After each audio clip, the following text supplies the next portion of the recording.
In a quiet village, nestled between rolling green hills and a sparkling river, there lived a young boy named Kofi. Kofi was bright-eyed and full of curiosity. But there was one thing that puzzled him more than anything else: numbers. The other children in the village could count with ease, 1, 2, 3. But to Kofi, numbers were like mysterious symbols dancing just out of his reach. He saw the elders tallying yams in the market, heard the fishermen counting their catch, Three and watched fish, his one for friends play each of my games hungry with children. numbered stones. Yet, no matter how hard he tried, the meaning of these strange shapes eluded him. One evening, as Kofi sat beneath the great baobab tree, he sighed deeply. "Why can't I understand numbers like everyone else?" he wondered aloud. An old storyteller, Mama Afia, overheard him. She smiled, her eyes twinkling like the first stars of the night. "Ah, little one," she said, "perhaps you have been looking in the wrong places. Numbers are not just marks on the ground. They are everywhere. Let the world teach you." That night, Kofi lay on his mat, staring at the sky. The stars shimmered like scattered grains of sand. "If only I could count them," he whispered. Then an idea struck him. The next morning, Kofi set out to find numbers in his own way. At the river, he watched the fishermen pulling their nets. "How many fish?" he asked.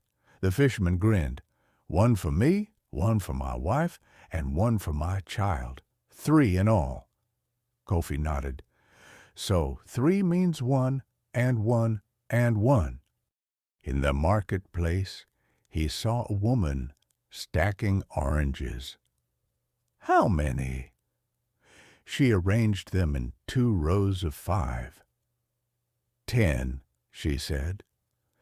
Kofi touched each one, repeating 1, 2, 3, until he reached 10. At the blacksmith's forge, the smith hammered a blade. "I strike 7 times to make it strong," he said. Kofi listened to the rhythm, clang, clang, clang, and counted each one. Word spread that Kofi was learning numbers in his own way. The village chief, impressed, announced a great counting contest. Whoever could count the highest would win a prize, a golden bracelet. The other children laughed. "Kofi doesn't even know numbers. How can he compete?" But Kofi was determined. That night he sat beneath the stars again. He remembered the fishermen, the oranges, the blacksmith's strikes.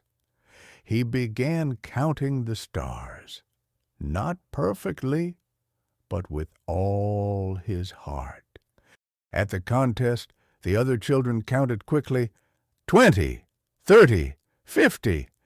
When Kofi's turn came, he closed his eyes and spoke. 1 for the moon, 2 for my parents, 3 for the fish in the river, 4 for the legs of a goat, 5 for the fingers on my hand. He went on and on, not just reciting numbers, but giving them meaning. The villagers listened in awe. The chief stood and declared, "Kofi may not count the fastest, but he understands numbers better than anyone. He sees them in the world around him."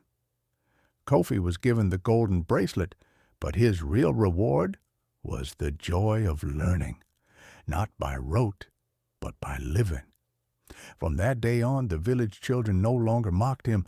Instead, they asked, "Kofi, how do you see numbers?"